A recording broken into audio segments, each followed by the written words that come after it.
As we approach the end of the year, I suspect that many people listening will be in the same position as me and be planning for 2023. And when you plan for the year ahead in marketing, that includes planning your marketing budget.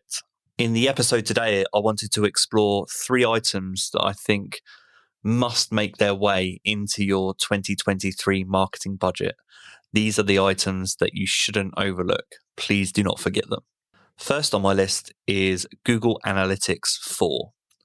As a reminder, from the 1st of July 2023, Universal Analytics properties will no longer process data. So the migration to GA4 is going to happen. It's something that you're going to need to adapt to in 2023.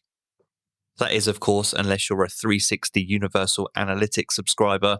In those instances, I think it's a one-time processing extension that you receive, which ends on July the 1st, 2024. So from a practical standpoint, Google has released an article on migrating to Google Analytics 4 and all of the steps required in that. And so naturally, that's going to be something that needs to take place now or in 2023 that maybe you haven't done yet that you need to run through. Maybe that's something that you can do yourself. Perhaps you need to outsource that to an agency or a consultant. And if you do need to outsource that to an agency or consultant, you're going to need to consider that as part of your budgeting process. And it's not just the migration from Universal Analytics to GA4 that is the consideration. It's how Google Analytics 4 integrates with your other products and services within your marketing suite as well. What's the knock-on impact, for example, on your reporting tools and processes, on your advertising solutions? Have you considered whether those things integrate? Have you planned for them to be integrated? And what is that cost going to be to you? One other overlooked aspect of migrating to GA4 is the learning, the training that's required. Again, this will vary depending on your team size, but you'll also need to consider including budget in 2023 for the training that's required for Google Analytics 4. Next up is Core Web Vitals. A few episodes ago, I discussed the positioning of Core Web Vitals within a company, where that should sit. I explained how I think it should sit within a development or user experience team. And I'm expecting that many of you are probably in the process of addressing Core Web Vitals related items at the moment anyway. Or perhaps, as I discussed a few episodes ago, maybe you're already addressing Core Web Vitals items as part of your broader approach to user experience, in which case that's great. However, if you're a business that relies on organic search as your primary driver of revenue, and you haven't yet figured out your approach to addressing Core Web Vitals, it's almost certainly going to be an additional cost that you're going to need to consider for 2023. And this will impact your website development costs. So if you're a business, you outsource your website development, you don't have anyone managing that in-house, perhaps you have a retainer or you pay on a project basis, you will need to check and make sure, if you haven't already, how you're going to address Core Web Vitals and whether that can be done under your additional contract or what that is going to cost you via your development agency. Again, I recommend going back a few episodes. I'll link to it in the show notes. I think if you haven't yet framed Core Web Vitals for yourself and where that sits in your company, that's a good episode to revisit.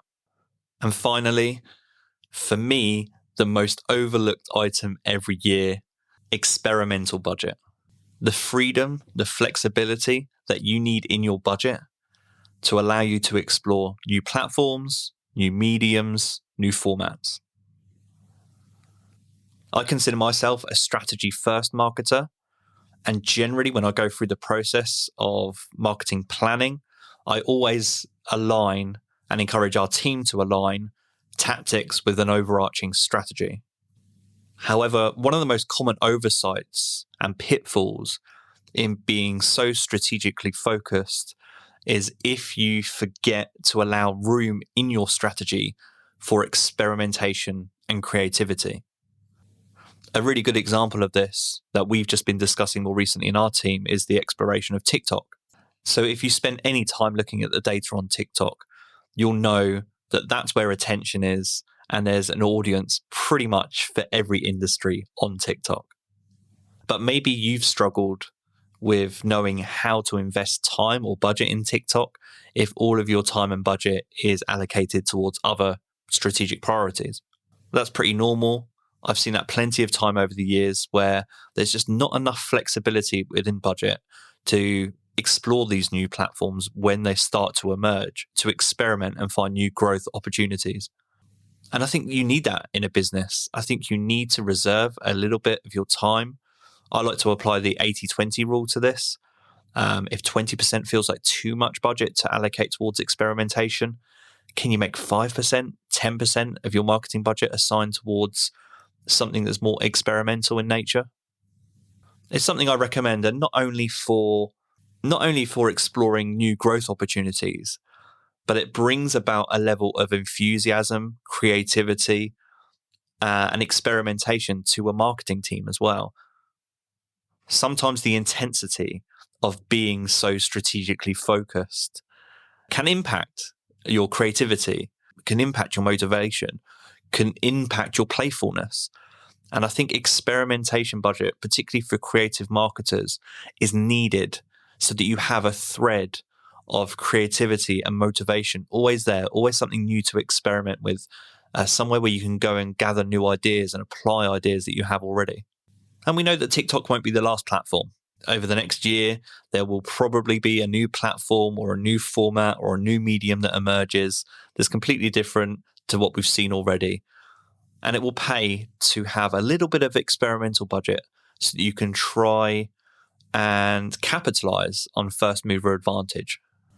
At bare minimum, it shows a commitment to your marketing team, perhaps your agency team, that you are willing to experiment. It will get you buy-in and get you a level of motivation and enthusiasm that's going to carry in to other areas of your work.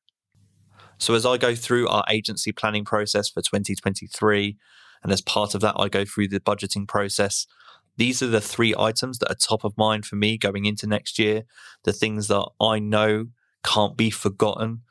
It's very easy to let some of these items go under the radar. So this podcast today is just to say, hey, maybe if you haven't gone through that budgeting process for the calendar year yet, maybe include these items, give these items some consideration. If you don't work by calendar year, you've still got a little bit more time before the financial year starts in April to consider some of these items. And just a quick plug, as always, we're here to help. If you need support in migrating from Universal Analytics to Google Analytics 4, understanding all of the variables involved in that process, feel free to reach out to us. Likewise, it's really difficult sometimes to know where to strategically focus your time and budget. So if you need support in marketing strategy and going through that process in knowing where to distribute your budget, reach out to us about that too. I'm also curious to know, is there anything you think I've missed? Anything that you think is going to be important for 2023 that's maybe different to previous years?